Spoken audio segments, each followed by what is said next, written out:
વેરાવળમાં પરંપરાગત રીતે રામ જન્મોત્સવની ઉજવણી. વિવિધ વિસ્તારોમાં શોભાયાત્રાનું ભવ્ય ભ્રમણ. તારીખ 26 માર્ચ 2023ના રોજ વેરાવળ શહેરમાં રામ જન્મોત્સવ નિમિત્તે વિવિધ ધાર્મિક કાર્યક્રમોનું આયોજન કરવામાં આવ્યું હતું, જેના ભાગરૂપે સોની બજાર સ્થિત શ્રી ત્રિકમરાયજીના મંદિરેથી વર્ષોની પરંપરા મુજબ ત્રિકમરાયજી મંદિર તથા વેરાવળ સમસ્ત ખારવા સમાજ દ્વારા એક ભવ્ય શોભાયાત્રા કાઢવામાં આવી હતી.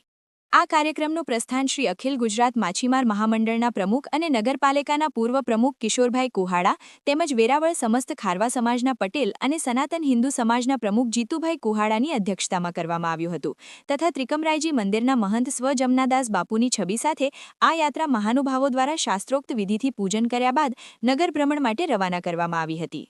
આ શોભાયાત્રા શહેરના મુખ્ય માર્ગો જેવા કે મિનારવા, ગાંધી ચોક, બકાલા માર્કેટ, ખડખડ અને કૃષ્ણનગર થઈને પસાર થઈ હતી. ત્યારબાદ જૂના અને નવા રામ મંદિર, લાઇબ્રેરી અને સુભાષ રોડ પરથી પસાર થઈ ફરી ત્રિકમરાયજીના મંદિરે પરત ફરી હતી, જ્યાં તેની પૂર્ણાહુતિ કરવામાં આવી હતી. આ શોભાયાત્રામાં સોમનાથના ધારાસભ્ય શ્રી વિમલભાઈ ચુડાસમા, જિલ્લા ભાજપ પ્રમુખ ડોક્ટર સંજયભાઈ પરમાર, પ્રદેશ ભાજપ ઉપપ્રમુખ શ્રી માનસિંહભાઈ પરમાર, પ્રદેશ ભાજપ કારોબારીના દિલીપસિંહ બારડ, શહેર ભાજપ પ્રમુખ શૈલેષભાઈ મેસવાણિયા, જયકરભાઈ ચોટાઈ, બાલાભાઈ કોટિયા, બાબુભાઈ જુગી, મોહનભાઈ આગિયા, ગોપાલભાઈ ફોફંડી, અજીતભાઈ, ડોક્ટર દિલીપ પરમાર, રસિકભાઈ પટેલ અને રમજુભાઈ ચાવડા, લખુભાઈ સોની સહિતના વિવિધ સામાજિક આગેવાનો અને મોટી સંખ્યામાં સ્થાનિક રહીશો જોડાયા હતા. માર્ગમાં વિવિધ સમાજના પ્રતિનિધિઓ અને વેપારી મંડળો દ્વારા શોભાયાત્રાનું ફૂલહાર અને ઠંડા પીણાથી સ્વાગત કરવામાં આવ્યું હતું.